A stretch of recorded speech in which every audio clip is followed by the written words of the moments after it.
Ja, hallo, herzlich willkommen bei 1000 Best TV. Heute sprechen wir über das Zusammenspiel von Elektronik und Mechanik beim Thema Schaltassistent Blipper. Wie funktioniert der eigentlich? Da sind wir unterwegs für unsere Serie Motorradtechnik im Detail hier auf 1000 Best TV.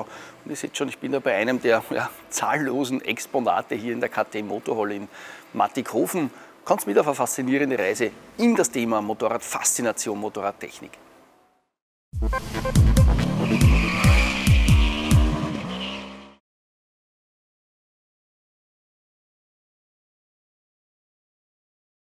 Ja, Schaltassistent ist für mich auf der Landstraße natürlich ein unglaublicher Komfortfaktor und ich muss sagen, wenn man umsteigt auf ein Motorrad mit Schaltassistent, mit Blipper oder mit Blipper-Funktion, dann gewöhnt man sich da unglaublich schnell dran und vergisst es dann beim Rückumsteigen und denkt sich dann öfter mal, ach, das ist ja irgendwie alles total anstrengend. Also irgendwie hat man es früher nicht gebraucht, aber jetzt hat man es schon gerne. Und auf der Rennstrecke ist es für mich tatsächlich ein Feature, was mir hilft, nicht unbedingt direkt schneller zu sein, aber was mir Speicherplatz im Kopf freischafft. Das heißt, ich muss mich nicht mehr aufs Kuppeln konzentrieren, gar nicht. Wenn ich mal einen falschen Gang habe, dann schalte ich halt in den passenden Gang einfach durch einen Fußbefehl. Wenn ich die Kupplung da noch betätigen muss und vielleicht aufpassen muss mit Drehzahlangleichungen in Schräglage oder sowas, dann ist das natürlich deutlich anstrengender. Und deswegen, das ist alles Kapazität, die ich im Kopf dann frei habe, um mich eben aufs Fahren, auf die neue Rennstrecke oder auf was auch immer zu konzentrieren. Ja, Schaltassistent mit Blipper ist eine der besten Erfindungen der letzten Jahre in der Motorradwelt, will ich sagen. Vor allem, wenn man eben sportlich unterwegs ist, auf die Rennstrecke nimmt oder eben auch mal ein bisschen sportlich auf der Landstraße fahren will. Es ist ganz großartig, dass ich vor allem beim Runterschalten nicht mehr diese blöde Kupplung anfassen muss. Also es gibt ja auch schon Kupplungen, wo du ohne Kupplung ziehen anfahren kannst. Natürlich nochmal eine Steigerung. Aber vor allem auf der Rennstrecke beim sportlichen Fahren, ich bin immer so froh, wenn ich einen Blipper also Schaltassistent mit Blipper bei mir habe, weil es einfach das Ganze viel leichter macht. Du brauchst dich nicht mehr aufs Kuppeln konzentrieren, du kannst einfach schalten, deine nächste Linie genau wählen, den Bremspunkt perfekt wählen. Das Runterschalten, das erledigt eigentlich so nebenbei. Ich mag den Schaltassistenten grundsätzlich sehr gerne. Ist für mich eine großartige Errungenschaft. Ich würde sogar jetzt Anti-Hopping-Kupplung preise ich an als eine großartige Erfindung. Der Schaltassistent mit Blipper ist halt wirklich ein Wahnsinn. Also es gab am Anfang nur Systeme zum Raufschalten. Da habe ich schon befunden, das ist herrlich, wenn du es einfach durchschnalzen lassen kannst, ohne lupfen zu müssen. Musste ich mir auch abgewöhnen, weil ich habe das dann lang noch gemacht. Dann schalten die Systeme natürlich eigentlich schlechter. Und das mit dem Blipper, ich meine, wenn das da so ein bisschen Zwischengas gibt, das System ist großartig. Und ich dachte mir am Anfang, ui, das wird es halt nicht in jedem Motorrad geben, aber mittlerweile haben wir das in fast allen Klassen schon und es ist richtig cool.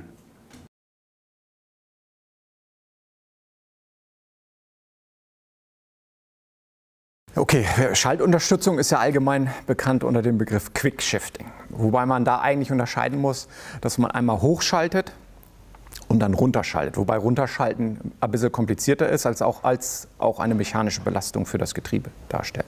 Ist auch bekannt unter dem Begriff Blipper, dieses Runterschalten. Aber allgemein, denke ich, kennt man das unter Quick Shifting. So, die Herausforderung in dem ganzen Thema ist eigentlich zu erkennen, wann will der Fahrer dann schalten? Und dann muss man eben eine Lastunterbrechung machen quasi vom Motor zum Hinterrad. Also wenn ein konstant Zug auf dem Hinterrad ist, dann kann man eigentlich nicht schalten. Jeder, der früher mal versucht hat, und das war ja damals auch opportun in den jungen Jahren, ohne Kupplung zu schalten, da musste man selber genau timen, damit das funktioniert und keine Last vorhanden ist. Und das ist eigentlich die Herausforderung, wo man mit anfangen muss, zu erkennen, wann will der Fahrer schalten und dann eben die entsprechenden Eingriffe machen, die wir heute elektronisch erfolgen, um dann diese Lastunterbrechung extrem schnell abbilden zu können, sodass dann eben dieses Schalten ohne Kupplung zu ziehen entsteht.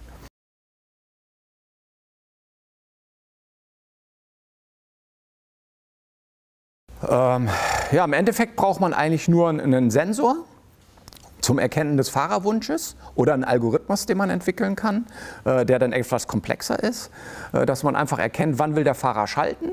Und dann, sag ich mal, ist es in der Regel Software-Algorithmen, die entwickelt werden, damit dann diese Lastunterbrechung, Cut-off von Zündung, Einspritzung, kurzzeitiger Eingriff realisiert werden kann. Für dieses brauchen wir auf der einen Seite eine gute Software, was im Hintergrund läuft, dazu aber mehr oder weniger die Informationen vom Motor, vom Fahrer, wie viel oder wie stark oder wie weit hat der Fahrer schon auf der Schaltwelle gedreht, und als weiteres Feature mehr oder weniger dann für gewisse Sachen oder für einen Downshift dann eben das Drive-by-Wire, also die E-Gas-Drosselklappe, damit man eben das Moment auch erhöhen kann.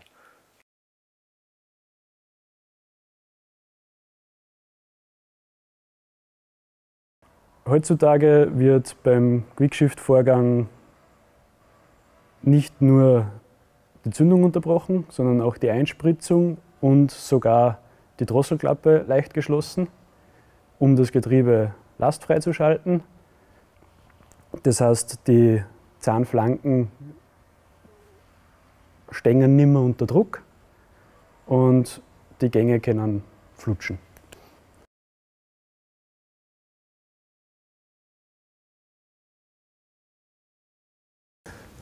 Ich sag mal, das, was wir heute üblicherweise kennen, Quickshifting, Blipper-Systeme, das ist alles noch, worein der Fahrer den Schaltvorgang vornimmt.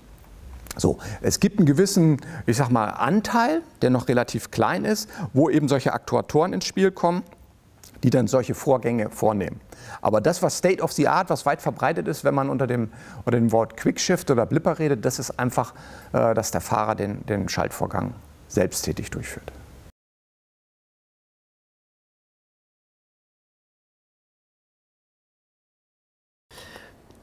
Zuerst ist ohne Blipper gekommen und nachdem ich ja damals schon ein bisschen älter war und so irgendwie ein bisschen schon festgefahren, haben wir gedacht, nein, Schaltautomat, na, ganz sicher nicht, was brauche ich einen Schaltautomat? Nur wie ich dann die erste Maschine gehabt habe mit Schaltautomat, ich glaube, was war das? Vielleicht ein K1300 oder K1200, irgend sowas ist das gewesen, glaube ich, wie ich dann das erste Mal aufgeschalten habe unter Volllast. Und man dachte, wow. Und auch dieses Geräusch war so Wahnsinn. Bam, bam, bam. Und das war so, dass mir das eigentlich dann vom Fleck weg erlegt hat und man dachte, ja, will ich unbedingt haben. Und wie dann der Blipper angekommen ist, war es ganz aus.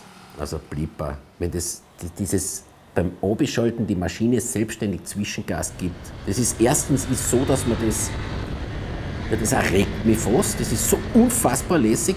Und zweitens ist es noch dazu so, dass man viel leichter fällt dann zu fahren, weil ich das komplett ausblenden kann. Ich muss nicht mehr kuppeln, ich muss nicht mehr Zwischengas geben, nein, ich muss nur mehr bremsen und kann mich darüber freuen, wie diese Maschine jetzt da selber abschaltet. Und ich habe natürlich auch kein Stempeln am Hinterrad. Nichts. Ich muss nur wie ein Held jetzt einlenken.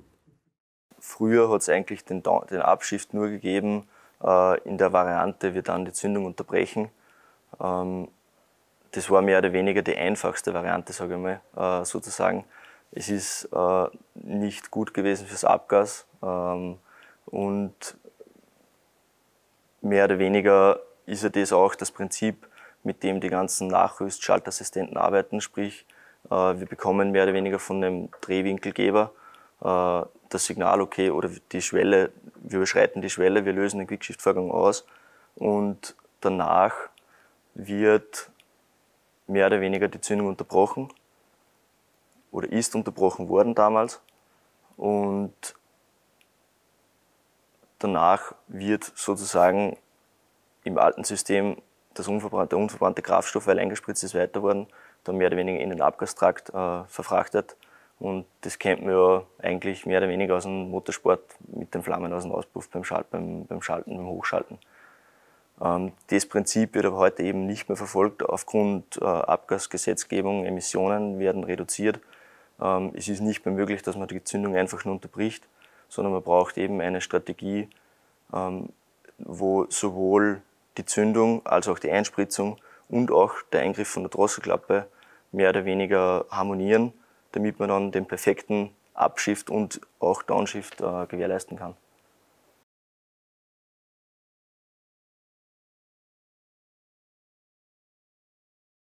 So ein normaler Schaltvorgang, wenn man jetzt sportlich fährt auf der Straße mit Gas schließen, Kupplung betätigen, Gang wechseln, Kupplung wieder eingeben und Gas wieder anlegen, sprechen wir, wenn wirklich ein sportlicher Fahrer unterwegs ist, von schätze ich so um die 0,5 Sekunden bis zu eben, wenn er komfortabel schaltet und langsam einkuppelt, wahrscheinlich bis zu 1 Sekunde oder 1,5 Sekunden. Der Quickshifter, nur so als ungefähre Unterbrechungszeit, was wir bei KTM so circa verwenden, ist zwischen 60 und 120 Millisekunden ungefähr. Also deutlich kürzer als bei einem normalen Schaltvorgang. Also über den großen Einsatzbereich, was der Quickshifter hat, über jede Drehzahl- und Lastbereich, ist auf jeden Fall der Quickshifter Menschen bei Weitem überlegen.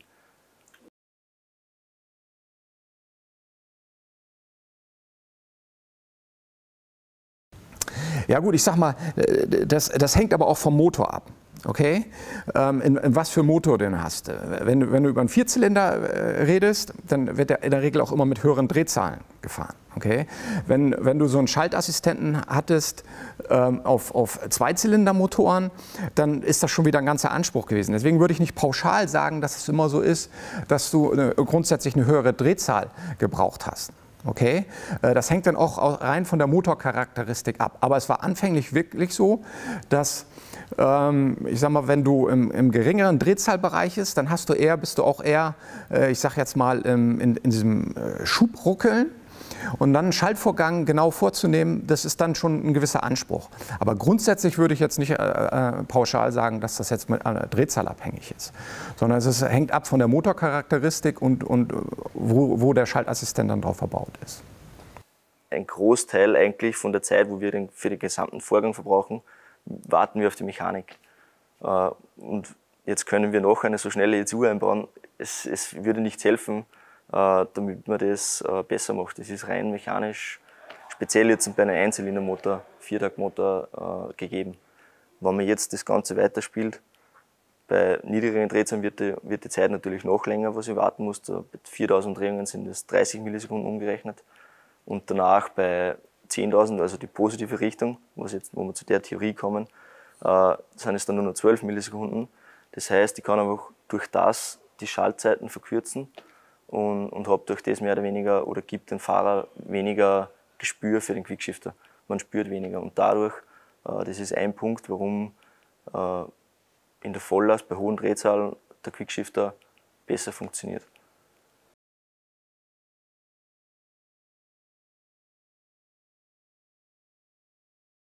Es geht einfach mehr um eine mechanische Belastung für das Getriebe. Ich sag mal, für mich das Quickshiften, ich kategorisiere das mal in 3 Blöcke. Einmal gibt es das Quickshiften, ich sag mal, wo der Fahrer nicht die Kupplung betätigt, aber den Gangwechsel selber vornimmt. Okay? Dann gibt es den nächsten Schritt, wo wir einen gewissen Aktuator haben, der dann auch noch den Gangwechsel vornimmt. Und dann gibt es eine dritte Kategorie, wo wir einen Aktuator haben, der den Gangwechsel vornimmt und einen Aktuator haben, der die Kupplung trennt. So, und ich sag mal, je weiter man geht, je mehr Arbeit muss man auch in die Mechanik des Getriebes stecken. Da geht es um Toleranzen, wie das alles erfolgen muss, damit dann im Endeffekt wir von außen die Elektronik draufsetzen können und das dann wirklich realisieren können. Aber das geht nicht ohne weiteres, ohne einen entsprechenden Aufwand, ich sag mal, der auch auf der Getriebeseite spendiert werden muss. Also ich kann jetzt nicht meine alte Moto Guzzi, die ich noch habe von 1980 nehmen und dann eben ein Motorsteuergerät draufsetzen und einen Quickshift realisieren. Das kann ich schon machen, aber die Frage ist, wie lange hält das mechanisch, dass das dann auch, ich sag mal, schnell passieren kann, das Schalten, und auch zuverlässig über ein langes Zeitfenster. Das sind eigentlich die Herausforderungen. Das heißt, es ist nicht nur auf unserer Seite, dass wir für die Elektronik etwas machen müssen, sondern auch auf der Mechanikseite muss entsprechend Arbeit geleistet werden. Ja, die Blipper-Funktion hing eben stark mit der Entwicklung der E-Gas-Systeme damit zusammen, wie leicht kann das Motormanagement in den Motor eingreifen. Und da muss man sagen, das sind natürlich jüngere Motorenkonzepte da schwer im Vorteil. Also zum Beispiel das Aggregat der aktuellen 97 Duke, da ist der Motor entwickelt worden, und man wusste schon, da kommt ein Schaltersystem mit Blipper mit drauf. Und das ist von Anfang an mit integriert worden. Schon alleine vom Packaging her, aber auch von der Funktion her. Und insofern funktioniert er natürlich Weltklasse, wohingegen ältere Motorenkonzepte aus verschiedensten Gründen dann sich schon schwer tun, die Hersteller, dass sie da irgendeinen Blipper mit ranpacken. Und wenn große Serienhersteller solche einschneidenden Dinge in ein System einbauen, machen die ja wahnsinnige Langstreckentests. Und wenn sie da im Nachhinein dann nochmal so ein Konzept anpacken müssen und nochmal testen müssen, dann ist es ein irrsinnig langwieriger Prozess. Aber ich denke, das ist jetzt bei allen neuen Motorenkonzepten, selbst in kleinen Hubräumen, werden diese Schaltassistenzsysteme rauf und runter mitentwickelt werden und dann wird man sich irgendwann einmal fragen, hey, wie konnte ich früher ohne fahren? Das ist ja einfach leibend.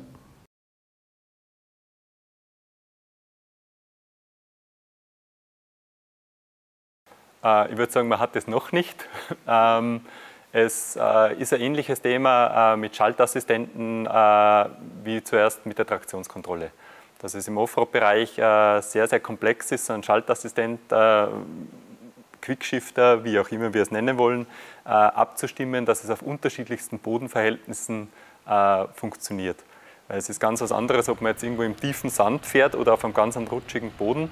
Also da wird man auch sicher gewisse Einstellmöglichkeiten brauchen, damit es dann wirklich unter allen Bedingungen zur Zufriedenheit des Kunden funktioniert.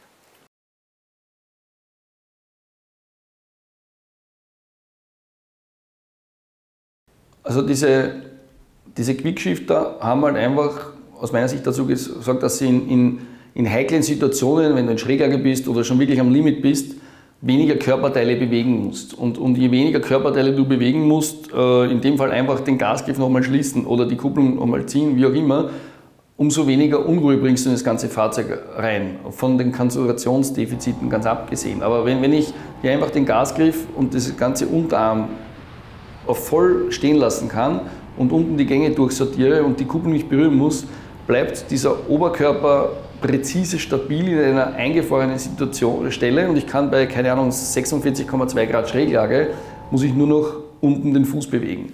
Und das bringt einfach auf Sicht etwas mehr Sicherheit, etwas mehr Stabilität, als wenn ich da irgendwie Bewegung und Unruhe mit reinbringe.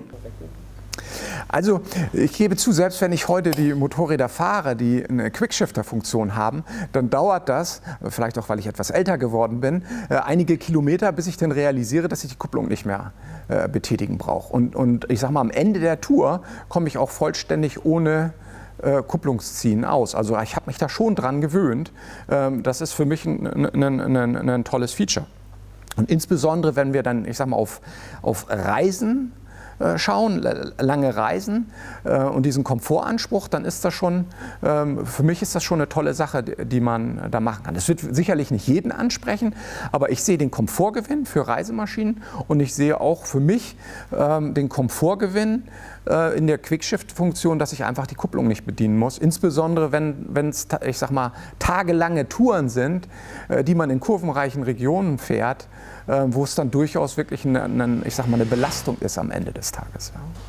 Also auf der Landstraße ist so ein gut funktionierendes Blipper-System ein Komfortfeature für mich, ist ein Feature, wo ich bei rasanterer Fahrt ein bisschen sicherer unterwegs bin, weil ich die Konzentration auf den Verkehr lenken kann. Also jedes Prozentpünktchen Gehirnpower, die ich auf die nächste Kreuzung lenken kann und nicht auf irgendwelche Basisarbeiten am Motorrad lenken muss, erhöht die Chance, dass ich dort die Oma im Opel Kadett sehe, die mir die Vorfahrt jetzt nimmt.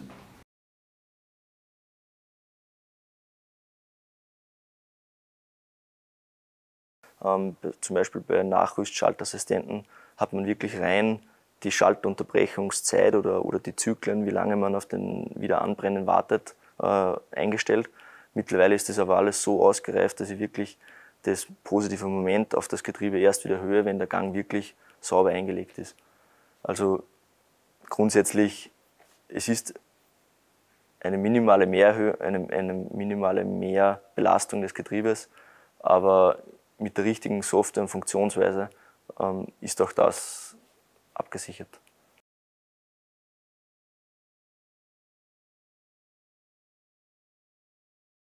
Wenn ich das Geld hätte für einen Quickshifter, würde ich ihn sofort nachrüsten, einfach weil das ja, auch sicherheitstechnisch, denke ich, sehr relevant ist. Vor allem, wenn man keine Anti-Hopping-Kupplung drinnen hat, da ist so ein Blipper ein großartiges Feature und ja, wie schon gesagt, es scheitert leider am Geld, aber ich würde sofort nachrüsten.